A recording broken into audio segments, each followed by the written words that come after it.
मैं दोस्त बनाता हूं, दुश्मन नहीं। ये शब्द हैं भैरव सिंह शेखावत के, जो अपने जीवन काल में पुलिसकर्मी से लेकर भारत के उपराष्ट्रपति पद तक की कुर्सी पर आसीन रहे। राजस्थान की सियासत में वो एक ऐसे वटवृक्ष थे जिनकी छांव एक बड़ा दायरा बनाती थी। आइए आपको बताते हैं राजनीतिक और सामाजिक जीवन में भैरव सिंह शेखावत के वो असाधारण काम जो एक जनप्रिय नेता के तौर पर उन्हें बाबोसा बनाकर अमर कर गए। राजस्थान के पहले गैर कांग्रेसी मुख्यमंत्री जिन्होंने बड़े बड़ों को अल्पमत में रहकर सरकार चलाने का ककहरा सिखा दिया।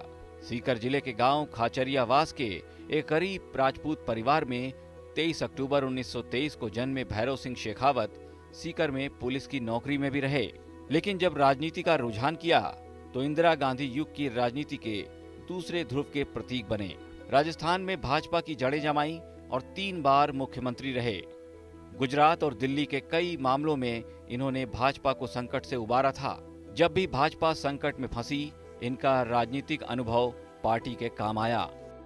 राजस्थान में जब रूपकुंवर सती कांड सामने आया तो पूरा राजपूत समाज सती प्रथा की हिमायत में खड़ा हो गया था, लेकिन तब सिर्फ बाबोशाही इसके विरोध में उतरे थे। इस पर राजपूत समाज का एक बड़ा हिस्सा उनके विरोध में खड़ा हो गया था, लेकिन ये विरोध उन्हें विचलित नहीं कर सका। उस वक्त खाप पंचायतों का ऐसा खौफ हुआ करता था कि कोई भी नेता पंचायत के सामने खड़ा होने की हिम्मत नहीं करता था। वो बाबोशाही थे जिन्होंने तब डटकर खाप पंचायतों के सामने न सिर्फ अपनी बात रखी बल्कि उस पर अडिग भी रहे। देश के सभी राजनीतिक दलों में उनके प्रति आदर और सम्मान था। पूर्व प्रधानमंत्री अटल बिहारी वाजपेयी, बीजेपी के दिग्गज नेता लाल कृष्ण आडवाणी और पूर्व उपराष्ट्रपति भैरव सिंह के बीच सियासत से इतर दोस्ती काफी गहरी थी। खास बात यह है कि तीनों के इस रिश्ते का अध्याय भी राजस्थान से ही शुरू हुआ था। अटल बिहारी वाजपेयी का राजस्थान से सियासी ही नहीं बल्कि भावनाओं का भी रिश्ता था। वो भैरव सिंह शेखावत की बेटी की शादी में जब कन्यादान करने राजस्थान आए थे, तब इस रिश्ते की हकीकत को लोगों ने सियासत से परे जाकर समझा।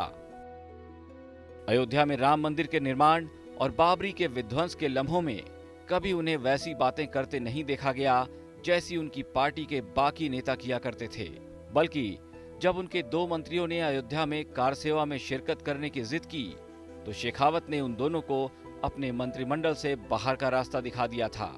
मुसलमान उन्हें एक धर्मनिरपेक्ष नेता मानते थे। गरीब को गणेश मानने जैसे नारों को अपनी सरकार का लक्ष्य बनाया था। 10 बार विधानसभा चुनाव लड़ने वाले भैरव सिंह शेखावत अपनी ही तरह की राजनीति करते थे। खास बात यह थी कि भैरव सिंह शेखावत ने हर बार अपना क्षेत्र बदला, तब भी जनता ने इन्हें झोली भर के वोट दिए। लेकिन 1971 में जब वो बाड़मेर से लोकसभा का मध्यावधि चुनाव लड़े तो हार गए।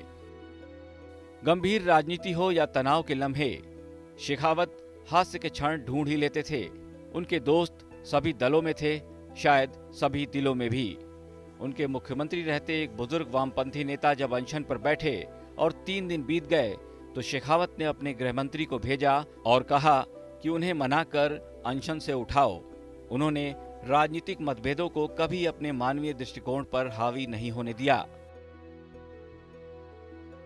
ब्यूरो रिपोर्ट, राजस्थान तक।